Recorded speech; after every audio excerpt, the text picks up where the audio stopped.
with Ellora, cave number 16, which is most famously known as Ellora Kailashnath. And so we have, as we have seen, as we have already looked into the earlier sculptures of Pallava and Chalukyan, like you have seen Patatakal Virupaksha, and we have come across, we have already known about the Kailashnath Kanchipuram. And then we move towards the third major architecture which happened during this 6th century, which we call the early medieval phase, is Kailashnath.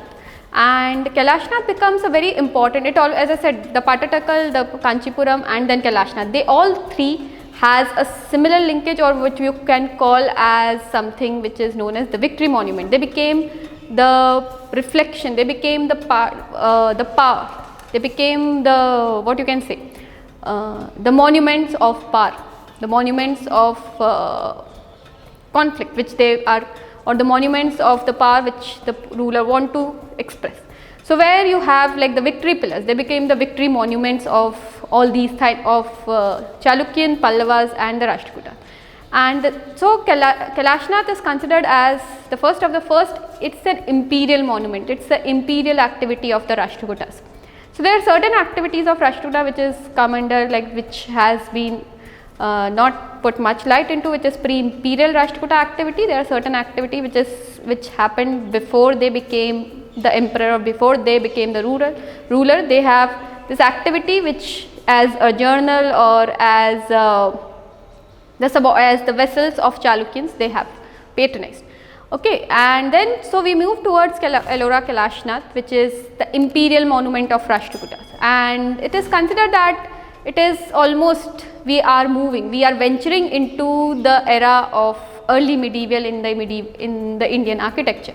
So which is the most important two keywords which we associated with this medieval, which we start associating with the coming up medieval structure, is the grandeur and monumentality. And grandeur and monumentality are something which becomes the keyword, or which becomes the word for the Ellora. So you find this, what you can say, the Baroqueish, what the Western scholars called it, or when they look from the Western perspective, they called it this Baroqueish activity, that Baroque effect of monumentality, of that sublime quality, which everything, which the word which you associated with Baroque is something which is go to the Ellora. Okay, and as Ellora is, and there are different myths around Ellora, different hypotheses, different anecdote which is created, that whether they are made by humans or not. So we go into this idea that how they are built. So most important thing, when you look at the cave architecture and when you look at the monolithic, there is this two type of activity which is or two type of carving which is associated with the with cave architecture. So one is core carving and one is the crust carving. So the core carving is usually the carving which is from up till down, from above till down, and then you go inside it, and that is known as core carving. So you go into the center and then start carving. And then you have the crust carving. Crust carving is mainly where you chip off the rocks from, where you chip off the stone from the mountain and bring the form. So one is more related to shape, one is more related to form. Okay, and from form you conceptualize the image or conceptualize the architecture, which is more closely associated with the caves like Khandagiri, Udaygiri from eastern side, which is crust carving. And then you move towards what you see in the Deccan is core carving. Okay, and so when we move towards the monolithic understanding, the monolithic, as we have seen in Pallava already, they have conceptualized this understanding of monolithic with the Rathas.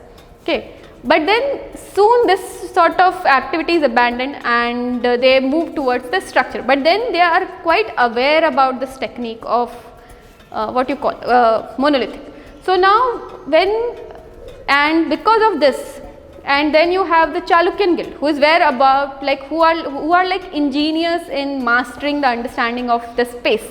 So these two guild, architecture sculptor guild, who is coming to Ellora. Of course, a migration of, because as a center, Ellora becomes the center of the activity, center of the art activity, thriving activity. So you have all this two guild which is coming up to Ellora. And now, so you see that sort of eclecticism, because there is already a Deccan guild which is well versed in the technique of core carving, and then you have Pallavan guild which is coming through matrimonial alliances, political alliances who are coming to Ellora and who are well versed with the technique of crust carving. And then you have a Chalukyan guild who is like working as an engineer, who is well versed in understanding, conceptualizing the spaces. So all these three guilds coming together, and then the Ellora Kailashnath is coming up. So now when you look at Ellora, what we have to see here is alignment. As I said, now what is coming? So to understand architecture, the mathematics become important, and to make that important, you have architecture itself has a lot to do with mathematics, about the linear arrangement, the linear quality, and this is where the perfect alignment of height and weight is coming, the perfect alignment of increased uniformity, which is you see in Ellora. Okay, because see, as I said, you have to conceptualize, you have to understand, you have to manage and frame the whole structure, you have to conceptualize the whole structure before carving. We look into how the carving have gone. So basically we call about this as a trench carving.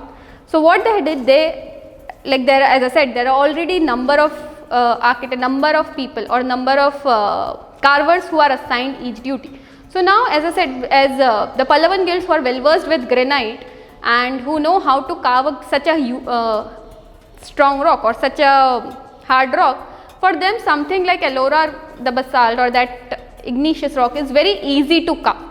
For them it's like very soft, they are carving in almost a very soft rock. So they applied that technique of crust carving, they made block and then they chip off. So you have this, if you see there you have this trench carving, it's known as trench. So they made a trench out of it and carve out a form out of it, and you can see this is where you have the stupi. Okay, so this is the first part where you have the first level of carving which happened. So first they may have made this, they have come to the part of rock which is a good rock, because there is a bad rock, good rock, there is a layers because it's a volcanic rock. So they have come to the part where it is a good rock, and then they have started carving.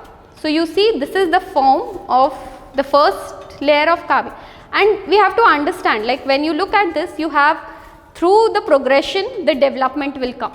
Okay, through the progression you will see the more monumental, that complexity which you will see, start looking into the sculpture. Okay, so you into the architecture. So you have this as the first level of carving where they have made the whole form itself till here.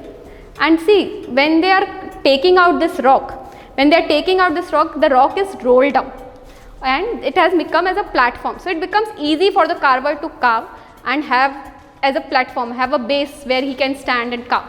So when they are carving this, you have this, it starts with stupi, and the other people who are well versed in chip out the rock, they have started working on the other part.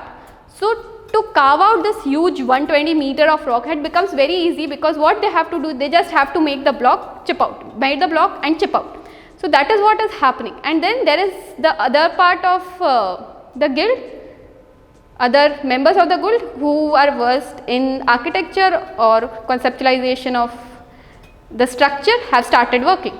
So now they will complete this and then they will move ahead. So this is the first activity, then the second activity starts.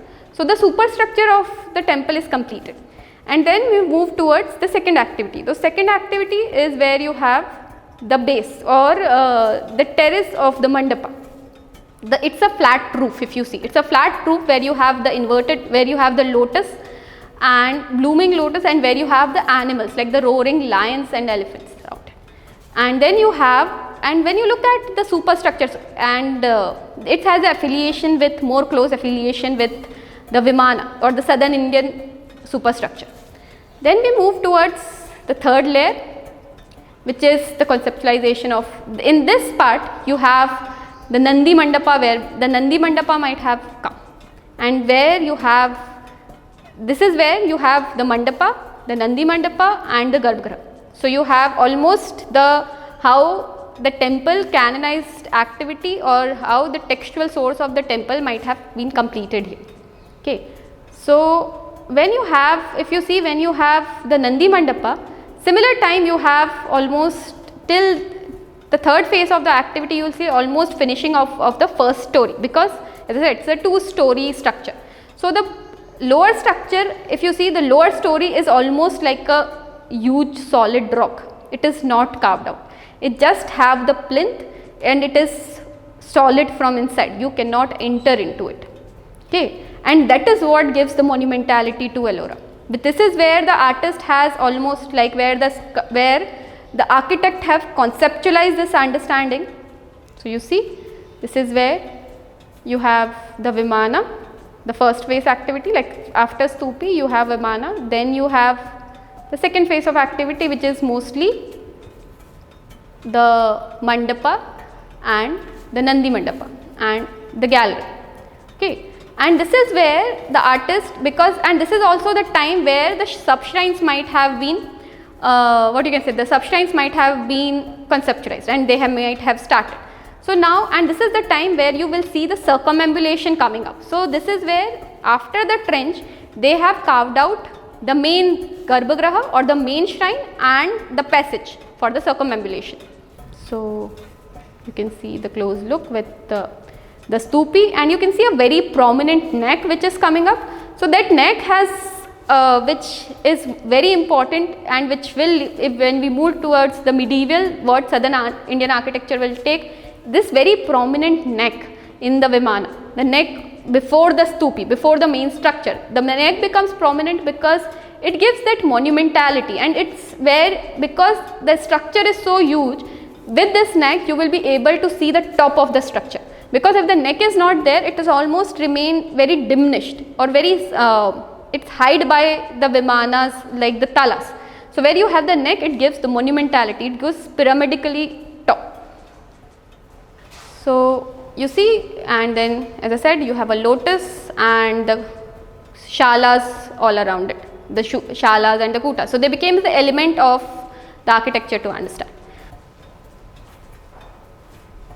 So you have a map where you can, the ground plan where you can see, we have already discussed. So you have Garbhagriha, detached shrine, detached sub shrine I would say, which is more like a family shrine. You have the Panch 5 shrines, which is, and then you have a circumambulation around. So as I said, it's a circumambulation of the temple itself. It's not only of the Garbhagriha, it's the temple. It's from the outside you have to go. And so as we have seen in Kailashnath, where it is attached shrine, this is detached shrines, and you can go to each shrine individually, like, and then you have this very interesting coming up of a Navrang Mandapa. So this Navrang Mandapa is, you will see in the starting itself of this cluster of 4 pillars, which becomes a very prominent idea, and which becomes an ideal placement of figures where light and air what you can say, very understand light and air pass nicely. So it becomes an ideal setting on, and these are known as the Navrang Mandapa. The Mandapa or this sort of an arrangement is known as Navrang Mandapa. Then you have in front of the Mandapa, you have the Nandi Mandapa, okay, which you can see here, and this is like, it is detached, I would say. It's just a path which attached, otherwise because it's the first floor, you have Nandi Mandapa. Then you go out of the Nandi Mandapa and then you have the gallery. So this gallery is somewhere which you can look below, or which you can look outside. So it's almost like a gallery and not a entrance or the Torana or even the Gopuram which we have. So this becomes the gallery, and then, so this is again, it's a fully aligned. If you are standing in the gallery, you can directly see the Garbhagriha, the interior inside of the Garbhagriha. So okay, then you have the lower plan, which is you can see the solid structure, which is, as I said, it's a solid structure, and then you have almost the conceptualization of Malike, which we have understood. So it has this sort of a gallery of sculptures, I would say, and next to it you have, like in this part you have the cave, which is known as Paralanka cave, and before, now it is broken, but before it has this connecting bridge. So you can directly access from here, from first story you can directly go to the Paralanka cave. Okay, and this, as I said, it's a solid structure, and here it's not even a mandap, it's sort of a passage. In passage you have two very important sculpture, very dynamic sculpture of Andakasur Vad and Gajalakshmi. And this is, as I said, this is where you have this Ravan shaking Kailasha, very important sculpture. Okay. And this is where you have the victory pillar or the Vijayastambha. Okay. And this is where you have the Ganga Jamna, which was installed by Govinda III after the victory over Guja Pratihara. To conclude, I would say this is what happened. Now, as I said, the first story is completed. Now, when they coming down, what actually the artist is looking into, what actually happened, how they give that monumentality or the grandeur which we continuously talking about, or how it attained. So, now comes the Pallava architect, as I said, who is master in understanding the space, master of Chalukyan, like who is master in carving, conceptualizing. Then comes the part of Chalukyan. So, what he said, I will not do anything with the textual understanding, what is there in the text, we will follow everything, but I will not take out anything, I will not add anything, there will be no bifurcation or diversion from the text, we will follow the text. I will do just one thing, I will increase the size of the Gajapatti. So, there are different pattis in the Vedi Bhanda, which we call, which is after the Kapotali, where you have the Simha Patti, Gajapatti and all, which is where you have the animals or the birds. So, this is where you have, and we have seen this in a very small patti in Virupaksha also, where you have Gajapatti and Simhapatti. So, here what you have, what they did, he increased the size of the Gajapatti, and this Gajapatti is where makes the all change in the monument. These are huge monumental, more than life size, it's like life size elephant who are standing, and it almost feel like the whole structure is resting on their back, and that's what gives Ellora this monumentality, and elephants became almost the association with Rashtrakuta, I would say. So, we'll finish here about the architectural planning of Rashtrakuta.